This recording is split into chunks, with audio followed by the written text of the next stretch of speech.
Bem-vindo ao Genoma Cast, o seu podcast educacional. Sob a direção do Genoma Sistema de Ensino, nosso objetivo é explorar temas cruciais que moldam o aprendizado e o desenvolvimento.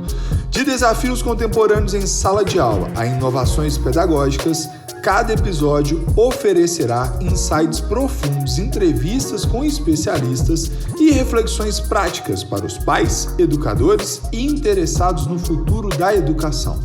Junte-se a nós para um bate-papo objetivo e dinâmico.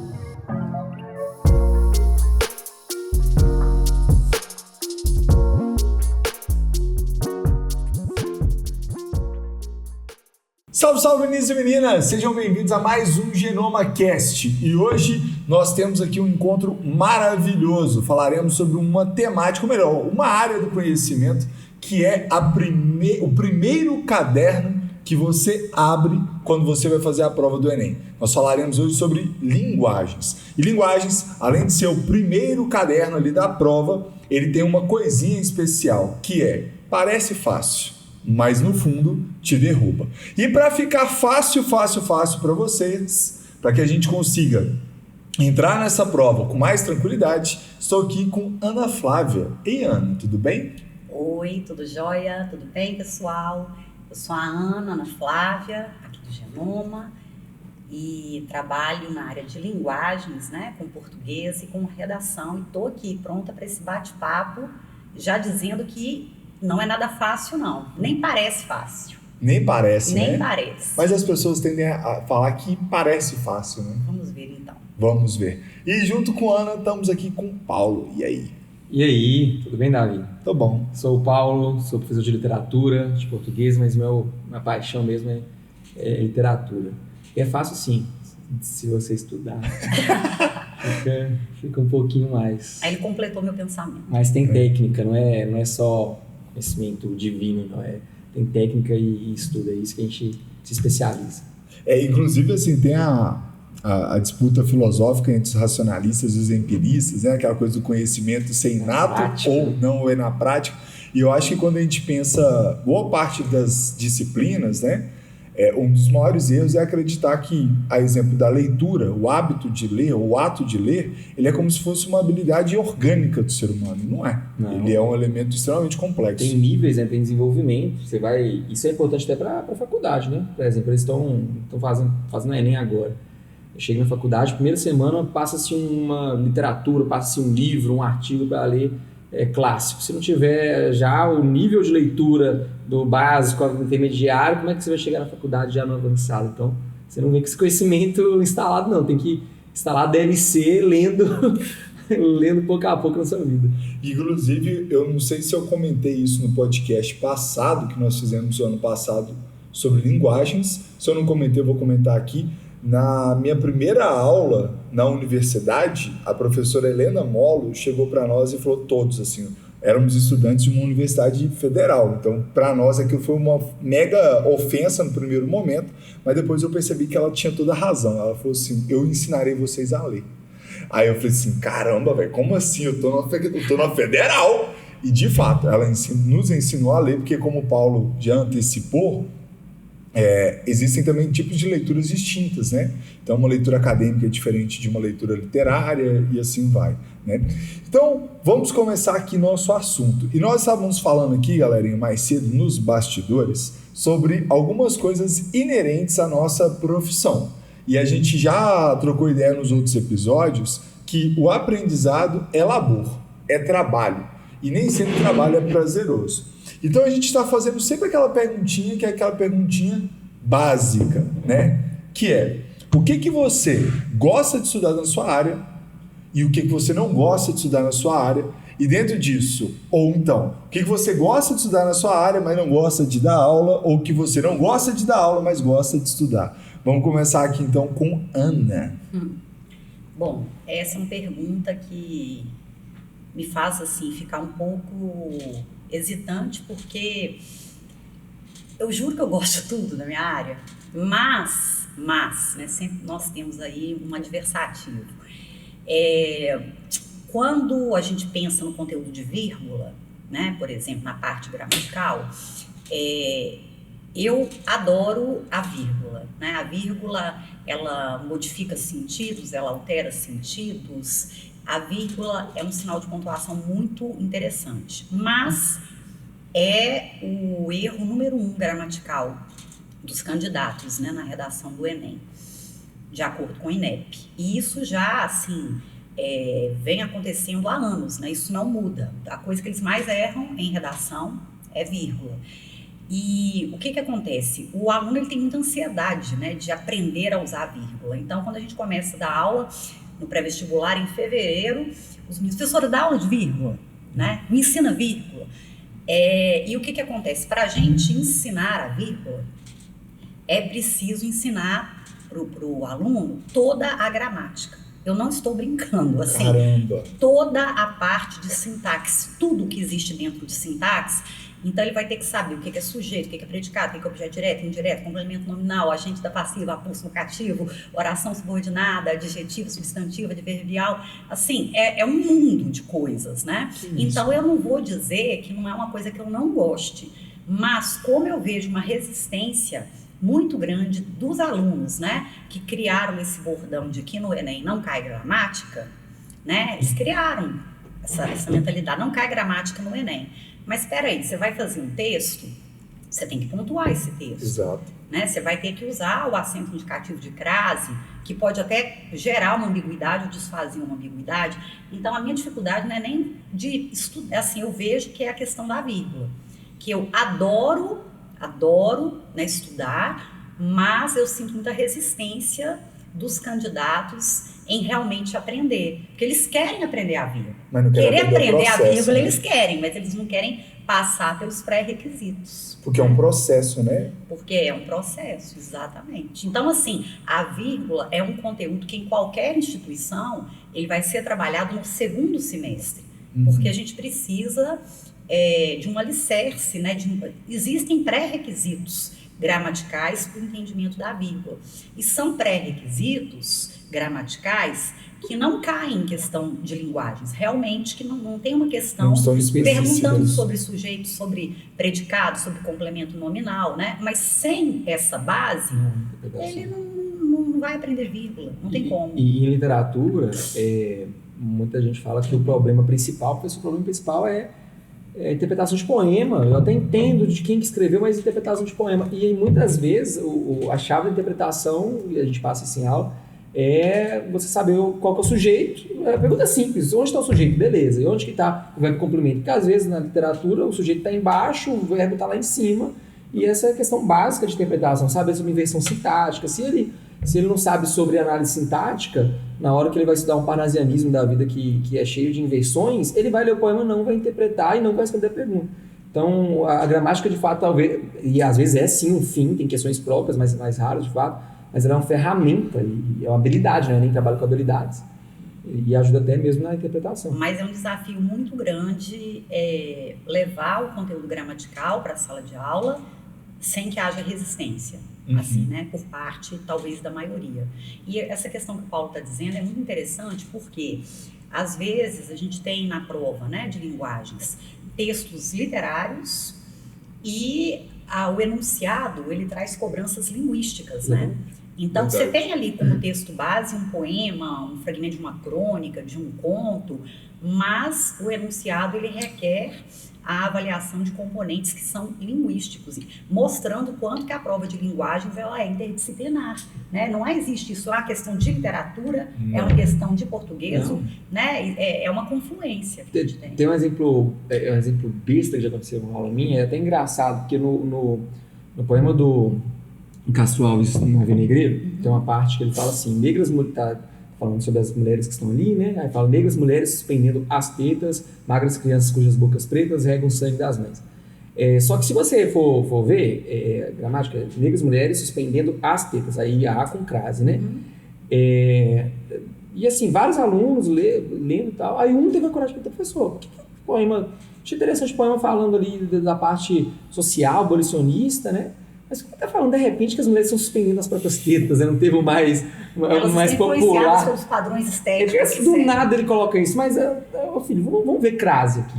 O que está sendo suspendido? Vamos lá, quem que é o sujeito? O que está sendo suspendido? As magras crianças, cujas bocas pretas regam o sangue das mães, estão sendo suspendidas para as tetas, né? Estão sendo colocadas para mamar. Então, uma crase quebrou toda a interpretação. Então, a pergunta é, quem que está fazendo o quê? Análise sintática é importantíssima. E eu gosto muito desse trecho do poema, porque quando fala magras crianças cujas bocas, eu já pego esse cujas aí para trabalhar a ideia de posse, de quem são essas bocas, né?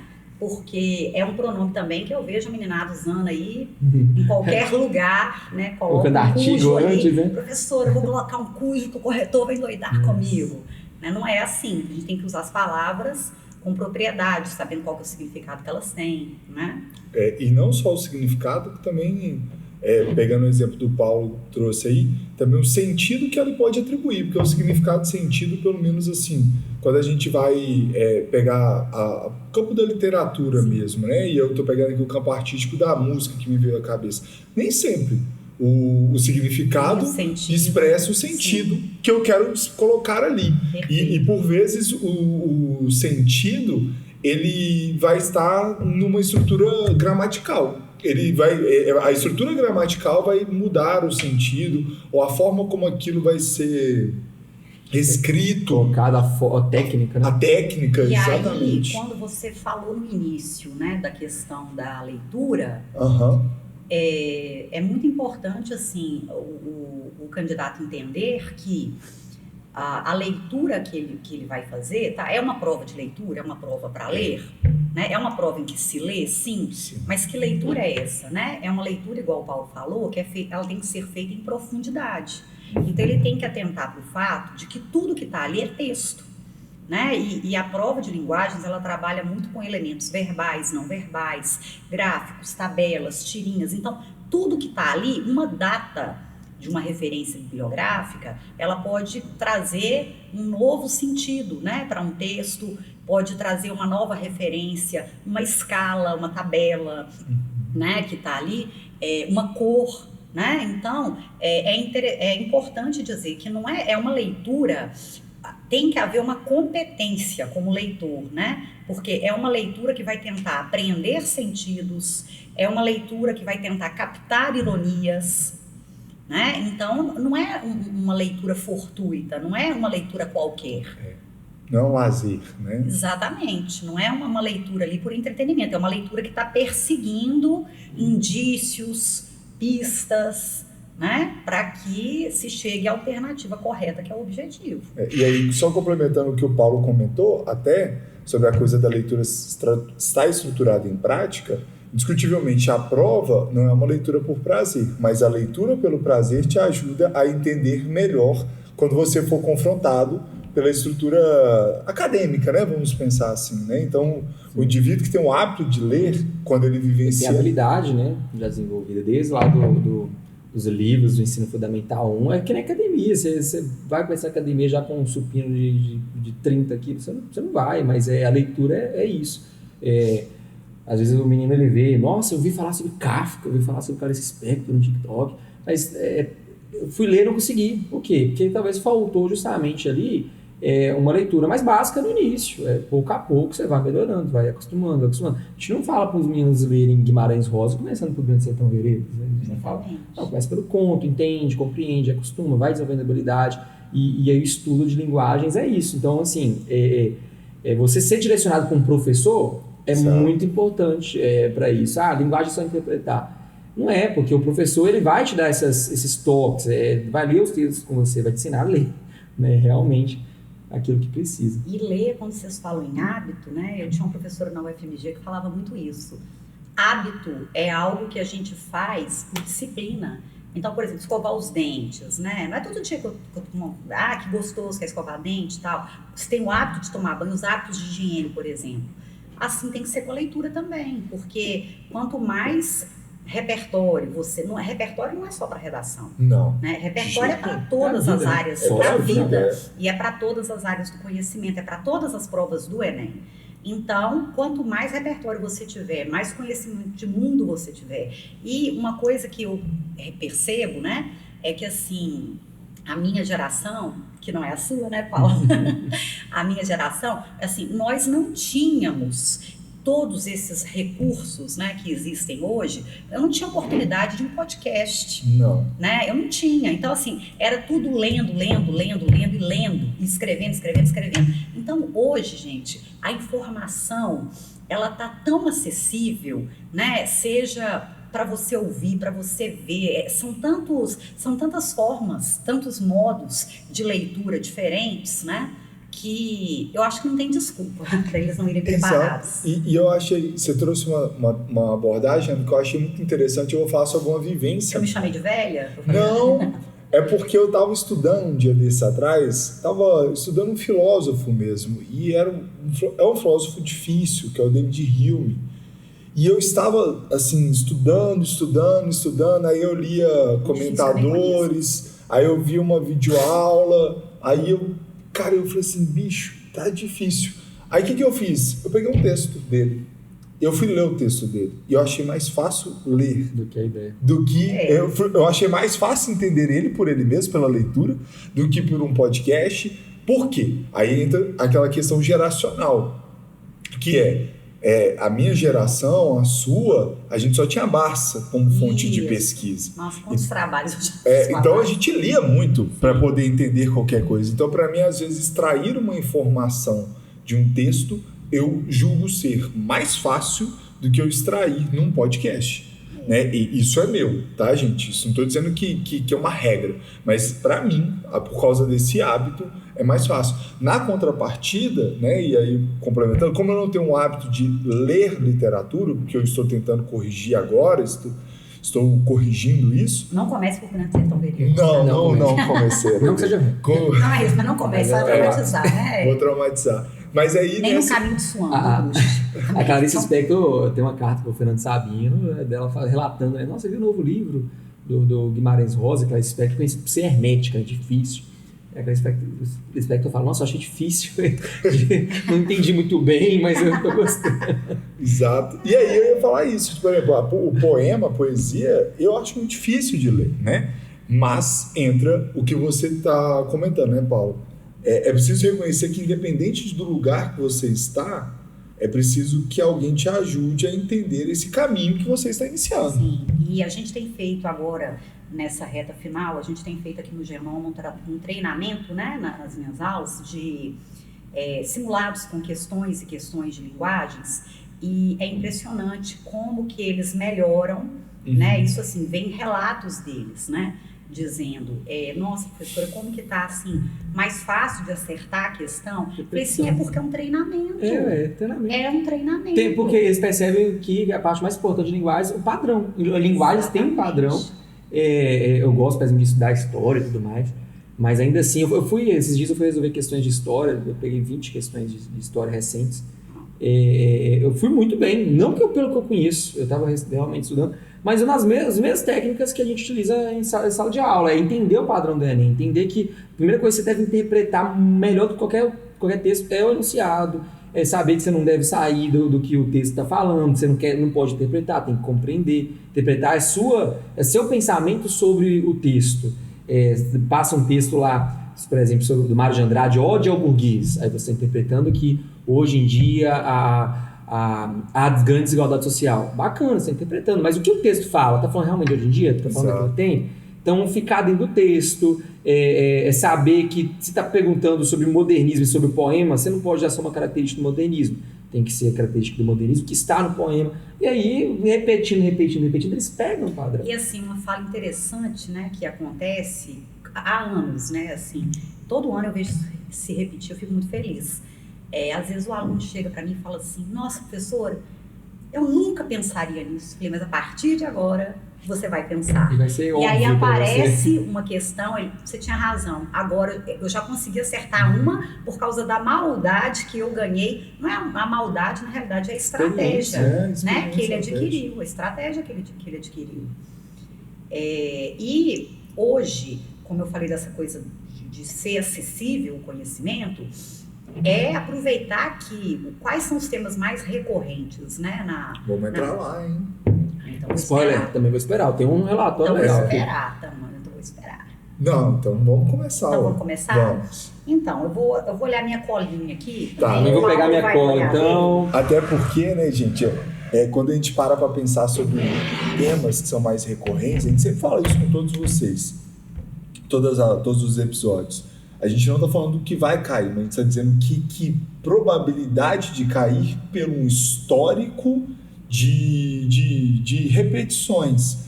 Então, toda vez que a gente falar isso, é óbvio que a gente faz um estudo sobre isso, e esse estudo sobre isso, ele é um estudo, então, sustentado por essas repetições. Então, até vocês estão falando, vou pegar uma colinha. É preciso ter a colinha mesmo. E você tem que ter a sua colinha. Não na colinha lá, hein? Não lá, mas assim, às vezes na sua casa você tem que ter para que você possa dar check-in do tipo assim, revisei esse tema. Aluno meu que já foi aprovado em medicina, ele tinha coisa pregada até na frente do vaso sanitário, que ele falava assim, professor, onde eu fico mais tempo eu vou colocando. E ele ficava tanto tempo assim no vaso? Uai, parece que sim. Nossa, isso aí. Assim, e dá sorte que não é totalmente gramatical. Imagina ele ter que decorar ali uma tabela de conectiva, tabela de conjunções. Nossa. Eu, quando estava estudando tabela de conjunções, eu coloquei... Mas aí tem que tomar cuidado também, que eu falo com eles de decorar a conjunção. A conjunção, né, dependendo do lugar em que ela aparece, ela pode ter um sentido diferente, né? Quando eu falo, ele estudou, mas não foi aprovado, o sentido é de oposição. Quando eu falo que ele gosta de cinema, mais de teatro e mais de teatro também, então aí, né, esse mais já ganha um valor aditivo. Então, é lembrar que na prova de linguagens, na prova do Enem, o raciocínio linguístico, ele é muito importante, né? Sim, fantástico. Muito importante. Então, vamos começar aqui. Vamos começar por você, Paulinho. Fala aí, então. Tá. Vamos pensar aí, o que é o Enem? Olha só, ele tá com tanta cola aqui. Eu só tô com meu celular. Ele, além de ele estar com esse... É o tablet dele. É o notebook. É o notebook dele. Eu gosto de coisas que dobram. Ele ainda tá com... Isso é um celular? Celular. Nossa, gente, olha aqui. Eu não sei nem quanto custou isso, gente. Eu só sei que foi muito caro, tá? Eu não sei Foi de caríssimo. verdade qual que é a relação direta entre professores de linguagem e tecnologia. Mas eu não tenho essa relação. Eu gosto de lápis e de papel, entendeu? Mas olha o formato. Ai, desculpa, quebrou. Não, aqui, juro que não. Gente, olha o formato disso aqui. Você comprou isso dando aula. Não, eu quero trabalhar nessa escola. Estamos na mesma escola. Vamos lá, Paulo. Mas o que acontece, Davi? E aí, já que estamos falando de gerações, de atualizações tecnológicas, né? Ana citou aqui as diferenças, né? A inteligência artificial ajuda bastante nos estudos e eu, por exemplo, vou trazer um raio-xzinho aqui, baseando-se em como que a inteligência artificial pode ajudar. Tem uma ferramenta bem boa da Google agora chamada Notebook LM. Que essa Notebook LM faz? Inclusive na faculdade ela é muito útil, né? Você pega artigos. Ela pode indexar vários arquivos, por exemplo, você pode colocar lá 1000 PDFs de 100 páginas, não é 1000 PDFs, mas tem lá um limite, mas é bem grande, de 1000 páginas, e você pode consultar, aí tem um prompt, né? Você pode consultar, ele analisa esses PDFs todos e consultar, você pode fazer perguntas estratégicas. Aí o que eu fiz? Eu peguei as 8 provas desde 2021, então a prova oficial e a prova PPL, peguei todos os arquivos PDFs aí gratuitos, né? O próprio é disponibilizado, e coloquei nesse Notebook LM. E aí, claro, depois dei uma revisada, né, para trazer dados um pouco mais acurados, e aí dá para você fazer perguntas, como, por exemplo, qual questão de química normalmente é mais abordada? Tem um padrão de questões? Qual das questões normalmente tem um nível de desenvolvimento intelectual um pouco mais difícil? Como é que é a linguagem? Qual autor que eu devo estudar mais? Ele pega, então, todos os PDFs e te ajuda. Então, isso é muito bacana para estudo pessoal, e aí trouxe alguns resultados. Estou com 2 dispositivos aqui, porque um é para linguagem geral, depois eu foco só em literatura, mas rapidinho. Mas eu imagino também que nossos dados vão se cruzar, que a Ana também sabe muito bem. Mas olha só, por exemplo, analisando aqui 360 questões, né? A gente tem o principal ranking da linguagem, gêneros textuais e função social dos gêneros textuais. Geralmente, por exemplo, uma charge, cai uma charge, vai se perguntar o quê? Qual a intenção do autor, qual o meio que é publicado. A charge, por exemplo, não tem a função social necessariamente de fazer humor, não é isso? Ela tem a função social de carregar uma crítica, pode provocar humor secundariamente? Pode, né? Mas isso é muito... Pode fazer humor fazendo crítica. Exatamente, mas é diferente da tirinha. Então, qual a intenção do autor por conta daquela charge, né? E pode acabar sendo uma distratora. Então, questão de gênero textual, é muito comum que você te pergunte a intenção ou te pergunte o quê? Qual a característica daquele gênero e que está no texto. Se estiver só no texto, mas é a característica da charge, não é a resposta. Então, gêneros textuais, 19% das últimas 8 provas, desde 2021, né? É recente. 19% das questões de linguagem foram gêneros textuais. E só aproveitando que é de gêneros, tentar abrir o leque, gente, porque quando se fala em gênero textual, aí o candidato ele pensa logo em charge, artigo de opinião, tá, aparecem com mais frequência, sim, mas vira e mexe, aparece um gênero textual diferentão, digamos assim, né? Como caiu uma questão há um tempo de parlenda, né? Quanto tempo que você parlenda, que era um trava-língua, ali. Então, ficar atento, assim, tentar estudar, quanto maior... A polêmica do Pajubá também, né? Aí já é na variação linguística, né? Do dialeto Pajubá. Mas dentro de gêneros textuais, tentar... eu fiquei impressionada outro dia com a quantidade de aluno que não sabia o que era uma resenha crítica. Né? Então, assim, resenha? Porque a gente...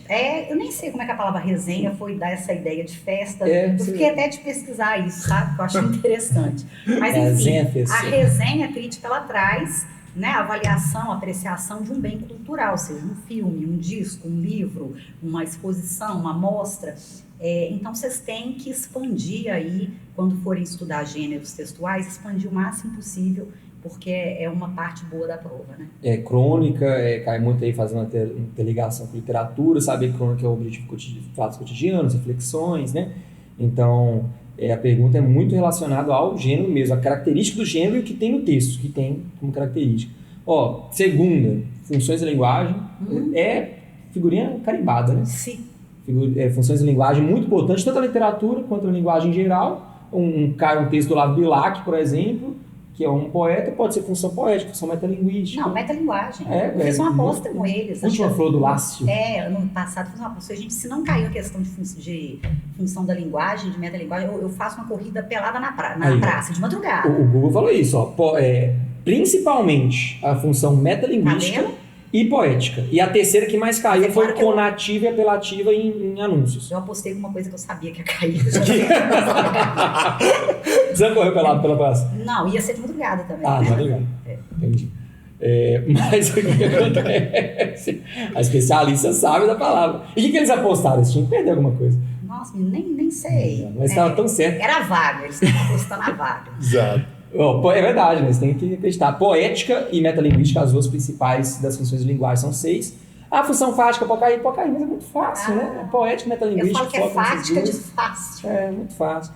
Terceira, intertextualidade. Intertextualidade é bacana, que são ali artes, né, sendo citadas. Aí tem, por exemplo, dentro da variação linguística. Variação linguística, 8% das questões foram variação linguística. 8% foi sobre preconceito linguístico. 4% das questões foi sobre variação regional. É muito importante a variação regional, que entra com preconceito linguístico. Não, e eu falo para eles o seguinte em sala de aula, eu tô falando isso desde 2010, tá, gente? Já tem 15 anos que eu tô falando isso. Hoje, gente, olha, preconceito linguístico será tema da redação do Enem. Eu só não sei em que ano. Então, desde 2010 que eu tô falando isso. Nós estamos em 2025, quem sabe esse ano? Não sei. Mas se não for esse ano, ou vai ser em 2026, ou ainda vai ser um tema, né?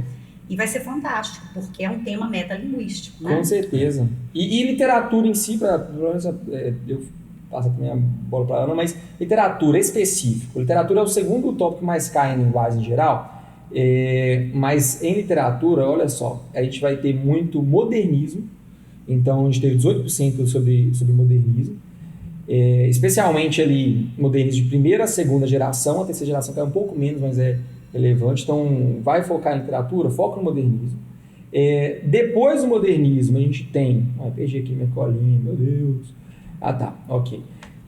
Depois do modernismo a gente tem especificamente romantismo, se não me engano, isso, 10% das questões de literatura, eu falei errado antes, 10% foram modernismo, 4% foi romantismo e 4% da prova de linguagens foi realismo e naturalismo. Então se vai focar em literatura para revisar, modernismo é o primeiro, romantismo em segundo e naturalismo e realismo em terceiro. Ou seja, século XIX para frente. Século XIX, 1836 para frente. 1836 até 1955. Nossa, é ótima análise. Século XIX para frente. Porque mudanças sociais, né? Pensa nessas coisas. Independência brasileira, a gente tem a mudança de construção república. da ideia de uma relação de nação, né? Então... Exatamente. Então, modernismo, romantismo, realismo. Isso é literatura. Nossos pés estão se encontrando.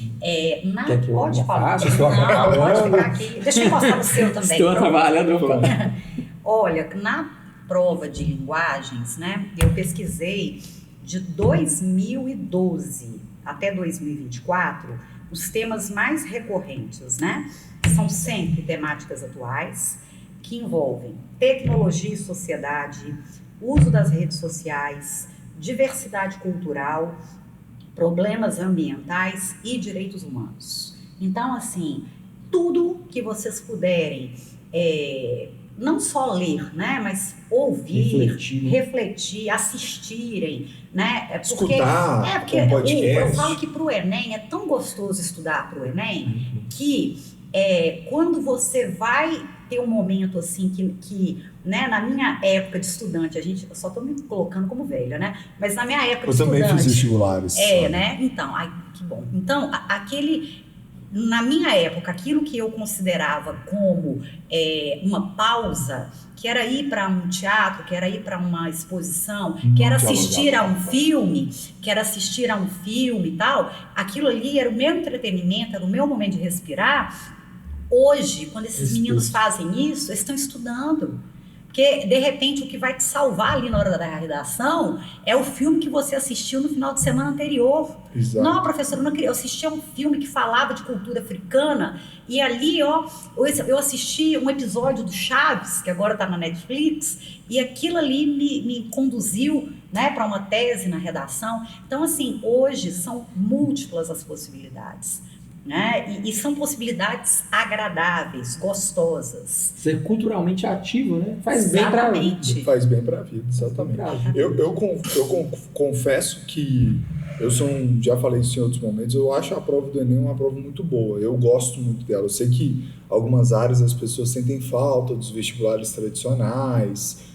Já ouvi pessoas de linguagem dizendo assim, olha, acho que poderia dar um foco também na questão da gramática mais de forma explícita, mas eu gosto muito da prova do Enem. E eu acho a prova de linguagens muito bonita. Eu acho ela muito bem feita. Eu acho, principalmente quando tem as questões... a gente não tem como ficar classificando as caixinhas, né? Mas existem aquelas questões que a gente percebe que ela tem ali um direcionamento. As questões de artes, então, cara, da prova de linguagens, elas são específicas. Elas são muito bem feitas, elas são muito bem estruturadas. E só para poder terminar aqui o raciocínio, relembrar, né, que a prova ela vai trazer questões, a prova de linguagens, de português, literatura, artes, educação física e de tecnologia da informação e da comunicação, né? E língua estrangeira. E língua estrangeira. E dentro por exemplo, da educação física, eles vão ter acesso a questões, eu falo, gente, não dá para errar essas questões, que são questões que envolvem corpo, atividade física, jogos, esportes, né, brincadeiras, promoção da saúde. Então, quando a gente pensa, nós sabemos que o sedentarismo é algo que compromete a saúde, é algo prejudicial à saúde. Então, se você vai para a prova de linguagens, você já sabe que em nenhuma questão ali o sedentarismo ele será estimulado. Né? Então, com esse nosso conhecimento de mundo, com esses acervos, a gente acerta essas questões. Que nem ela falou da TIC, que é a Tecnologia de Informação e Comunicação, que também é cobrado, e ela falou agora de um padrão de questão. Realmente, sempre vai ter, então, questões sobre tecnologia e sempre tem uma distratura muito comum, Davi, que é tentar, sei lá, uma charge, uma tirinha do menino viciadão no celular e tudo mais. Que é um tema recorrente, né? A coisa do celular e a alienação do celular, da tecnologia. Exato. Mas a prova, ela nunca colocou até hoje a tecnologia como vilã. Ela não colocou... Ela vai perguntar, por exemplo, qual a crítica que está sendo feita ali. Mas ela nunca colocou a tecnologia como vilã. E sempre é a atitude humana sobre aquela TIC que vai que vai ser colocado. Então, assim, às vezes a estatura tão chamativa, o problema está na industrialização, o problema está na inteligência artificial. O Enem não tem esse padrão. O Enem tem o padrão de colocar a culpa na humanização, um jeito errado de utilização dessa TIC. Tá? E assim, eu tenho percebido também que algumas questões que os meninos têm errado, mas agora já estão acertando, quando a gente tem ali 2 textos, né, a questão que tem 2 textos, geral. E uma questão, ela traz só imagem, né, traz ali os elementos não verbais, aí você vem para o outro texto, que é verbal, e aí no enunciado eles perguntam, a associação entre os elementos não verbais e verbais permite, quase todos outro dia marcaram uma alternativa que estava correta, mas ela só estava correta de acordo com o texto verbal. Não tinha nada que fazia alusão. Eu falava, gente, mas aqui, o que tem nessa alternativa que remete à imagem? O enunciado, né? Não tem. O enunciado. Então, ficar muito atento a isso, né? Se a associação entre... Porque eu acho que eles ficam mais seguros. Não que a questão de um texto só seja mais fácil. Não necessariamente. Né? A gente tem exemplos clássicos de questões que têm um texto só e que são consideradas questões difíceis, que tem menos de 20%, digamos assim, de acerto. Mas ficar atento para essa questão dos 2 textos, né? E sobre a questão dos 2 textos, eu vou citar aqui André Marques. Olha! André Marques, uma vez a gente saiu para jantar e aí no prato tinha uma pimenta gigante, né? E aí a gente estava lá comendo e aí daqui a pouco o André vai lá e corta a pimenta, a flor que estava no prato e come tudo. E aí eu não lembro quem estava presente, falou assim, ué, André, você vai comer a flor, você vai comer a pimenta também? Isso é decoração. E o André falou assim, não, na culinária, se está no prato, é para se comer. Então, dentro do contexto de prova, se tem um texto, se tem uma imagem, é para se usar. Não é só o texto de baixo que me interessa. Não, vamos pegar como um todo. Se o enunciado cita alguma palavra para usar. Numa questão que a gente fez outro dia, os meninos falaram assim, professora, mas de onde que você tirou que essa crônica, ela faz alguma referência à ditadura? Assim, não estou entendendo. Aí você pega lá as referências bibliográficas, né? Aí você tinha lá, agosto de 1967. Eu falei, tá aqui, ó. Não fui eu que tirei da minha cabeça, tá aqui na referência bibliográfica. Perfeito. Galera, então é isso. Temos um podcast. Temos um podcast. Onde vocês foram? Olha, pimenta e flor, esses restaurantes que eles estão frequentando, né, menino? Eu não... Nunca vi uma pimenta e uma flor na coxinha que eu como. Não, e essas coisas que dobram, tecnológicas? Colocou no meio. Sim. Mas quem anda com cápsula na bolsa não somos nós. É pra contar o off aqui? As cápsulas de café, né? Porque na minha casa nem cafeteira de cápsula não tem. A Ana traz cápsulas de café na bolsa. Não, gente, de mocatino, de cappuccino, de café para todos os gostos. Todos os gostos. Realmente. Pessoal, muito obrigado aí pela contribuição de vocês, pelo tempo. Queria agradecer mesmo, foi fantástico, foi melhor do que do ano passado. Mas vejam também, o do ano passado tá disponível. Vale também as informações. Sempre vale, exatamente. E se eles podem até ver se a gente envelheceu, né, Paulo? Assim, gente, eu tô falando tanto dessa coisa temporal hoje. O professor de literatura do ano passado era um professor bonito. Não, mas estava muito magrinho. O português também era bonito, entendi. Mas estava muito magrinho esse ano, achei que ele ficou mais forte, assim, tá assim. Então, queria passar a palavra para vocês, para que vocês se despeçam, deem um recado final de vocês. Eu comecei, então você começa. Boa prova. Vamos lá, eu não sou bom com textinhos, mas vamos lá, boa prova. Gente, mas é desenvolvimento de habilidades, agora é realmente ajustar os últimos detalhes, né? E saber que há momentos tensos, mas necessários para a vida, e que um dia tudo isso virará saudade. Você sente saudade quando você estava com a ansiedade para fazer faculdade, né? Pra caramba. Então, você falou esse negócio da saudade, eu pensei assim, cara, eu não tenho saudade de estar nessa tensão do estudo, mas eu tenho saudade de estar vivendo essa experiência com outras pessoas, porque é isso que é um pré-vestibular, né, cara? Todo mundo junto ali, eu tenho memória na sala de estudos, cabelo grande, meu cabelo sendo cortado, então na hora que você falou, me veio tudo isso aí na cabeça, de fato. Um dia tudo vira saudade, né? Vocês estão num momento de transição, tem características do que já veio, do que estava antes na sua vida e características do que ainda vão ser consolidados no futuro. Então, é um momento único. E não confunda saudade com desejo de voltar naquela fase, né? Exatamente. Não são duas coisas distintas. Saudades de alguns sentimentos de algumas pessoas. Exato. Aninha? Então, meninos, olha, desejo para vocês, assim, né, uma excelente prova e gostaria de deixar uma dica.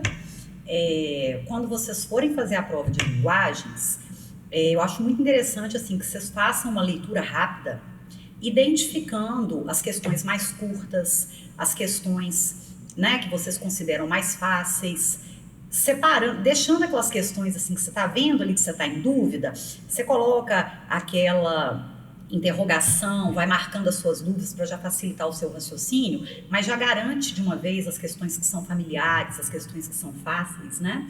E continuem lendo, continuem assistindo a vídeos, interagindo nas redes sociais e procurando as temáticas que nós mencionamos aqui, né? Procure fazer dos seus momentos de lazer momentos de estudos, sem que vocês percebam ou sem que vocês sofram.